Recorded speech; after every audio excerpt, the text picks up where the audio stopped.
Bach, estamos aqui para mais uma aula de língua portuguesa. Vamos dar continuidade aos nossos estudos. Nós estamos trabalhando já conteúdos para o segundo bimestre do nosso livro GEO 2.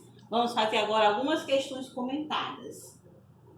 Vamos dar continuidade à linguagem do texto, já na página 13. Nós vamos falar um pouco sobre os trocadilhos. No texto que nós estudamos no início da unidade, é composto por alguns trocadilhos. Vamos descobrir o que é trocadilho. Trocadilhos são jogos de palavras que apresentam sons semelhantes, mas que têm significados diferentes. Nós temos um exemplo aqui: o tamanduá se espanta com o tamanhanduá. Qual é o trocadilho nesse exemplo? A palavra tamanduá com a expressão tamanho do A. Aqui é um trocadilho nesse exemplo. Então, só lembrando, trocadilhos são jogos de palavras que apresentam sons semelhantes, mas que têm significados diferentes.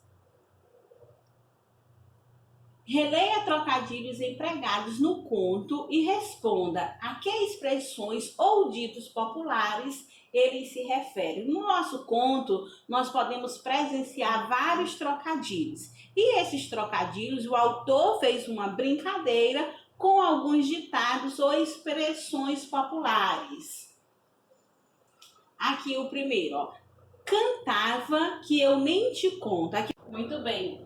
Esse trocadilho, ele foi baseado em que eu nem te conto, uma expressão que indica exagero. Você tem uma novidade, nem te conto o que aconteceu. Uma expressão de expressar exagero. A letra B. Mas o velho deitado dizia: filho de peixe, peixinho é. O trocadilho aqui, o velho deitado dizia. Olha, o velho deitado. Qual é? O velho ditado diz, ou o velho ditado dizia. Esse trocadilho foi baseado nesse pequeno ditado popular. Letra C. Mas desgosto não se discute. O trocadilho desgosto não se discute.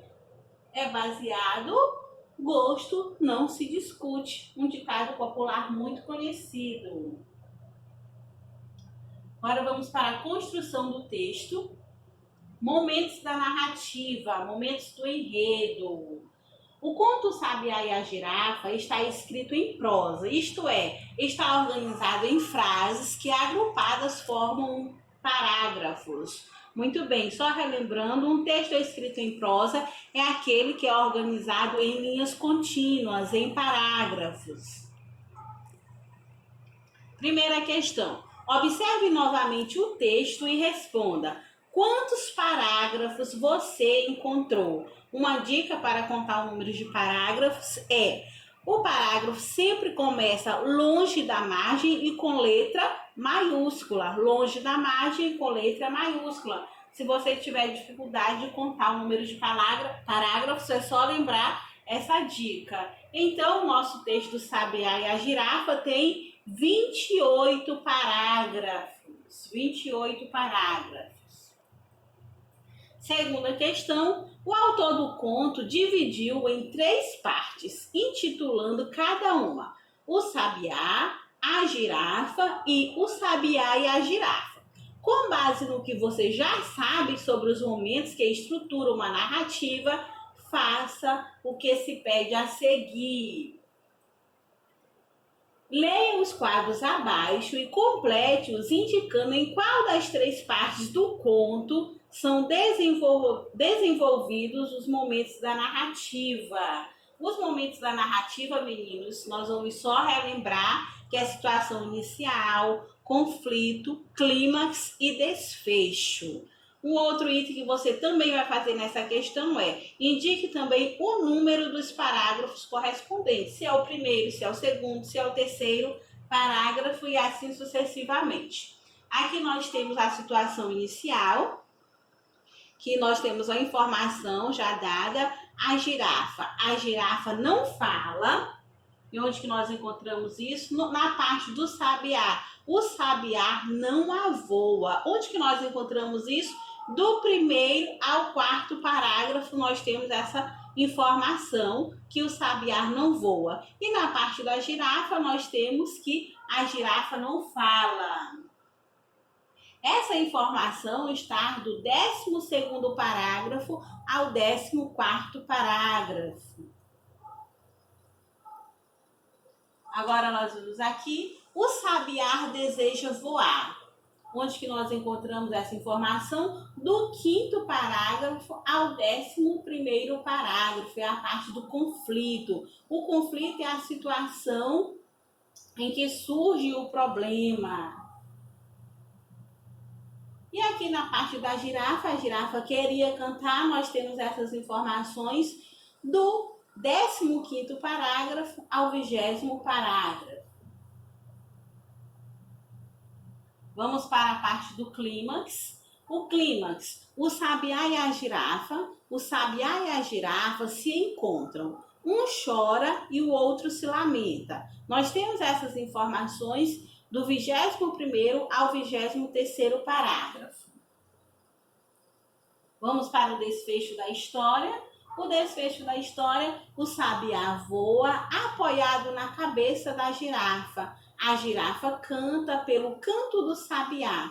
Os dois ficam felizes juntos. Essas informações nós encontramos do 24º ao 28º parágrafo.